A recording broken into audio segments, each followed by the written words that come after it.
itu mubah sampai ada dalil yang mengharamkan. Maksudnya hukum asal benda itu mubah sampai ada dalil yang mengharamkan. Bagaimana?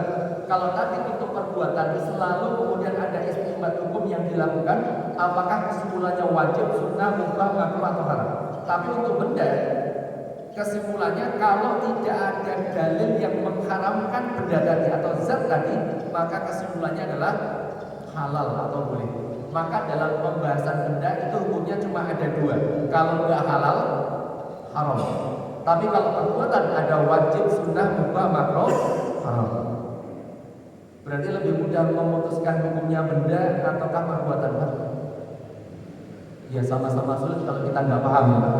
Maka buat orang-orang yang tidak bisa memahami syariat secara langsung, ada kewajiban kepada kita untuk mengikuti mujtahid yang bisa memutuskan hukum-hukum syariat dari nas atau dari dalil. Maka kesimpulannya bahwa hidup kita ketika kita mau melakukan ataukah meninggalkan perbuatan, standarnya hanya satu, syariat dari Allah Subhanahu wa Ta'ala. Kita mengenal untuk perbuatan tadi kita sebutkan ada wajib, kita sudah hafal ini ya. Yang kedua ada sunnah, ada mubah, ada makruh, ada haram. Kalau wajib berarti ini perintah Allah yang jazm, harus kita lakukan. Kalau tidak dilakukan akan mendapatkan dosa. Kalau dilakukan mendapatkan pahala. Kalau sunnah ini perintah Allah yang ghairu jazm, perintah Allah tapi tidak setegas perintah yang wajib. Maka ketika dilakukan mendapatkan pahala, dan kalau kita belum melakukan itu maka mendapatkan kehilangan kesempatan dapat pahala. Bukan nggak apa-apa ya, tapi kehilangan kesempatan dapat pahala. Kalau yang mubah kita lakukan nggak ada efek pahala dan dosa, ditinggalkan juga nggak ada efek pahala dan dosa. Mubah itu pilihan, dilakukan boleh, ditinggalkan juga boleh.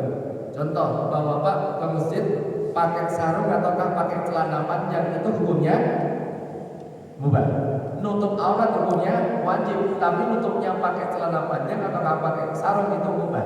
Sarungnya mau batik ataukah polos itu juga mubah. Pecinya mau hitam begini ataukah yang putih itu juga mubah. Tapi hati-hati Pak, kalau imam sholat memakai peci putih itu nggak sah. Kok jadi tegang semua? Kalau mau pakai sebelum sholat Pak. Jadi kalau pas pakai jangan sibuk pakai. Kalau pas sholat jangan sibuk pakai peci. Itu bercanda ya Pak. Jangan diseriusin. Makruh bagaimana Pak? Makruh kalau kita lihat ada larangan Allah dan larangan itu ghairu jazm, larangannya tidak sampai tegas, maka ini disebut dengan makruh. Kalau kita tinggalkan mendapat pahala, kalau masih dilakukan belum sampai berdosa. Yang terakhir, kalau haram berarti ketika kita tinggalkan dapat pahala, kalau dilakukan mendapatkan dosa.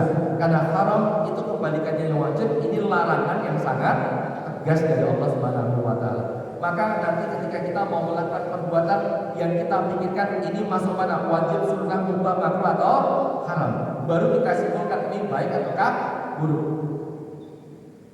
Tidak kemudian kita pakai oh ini kalau bermanfaat berarti pasti baik, belum tentu yang bermanfaat itu baik.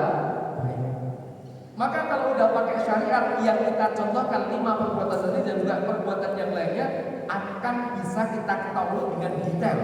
Contoh yang 5 tadi, yuk kita bahas satu-satu.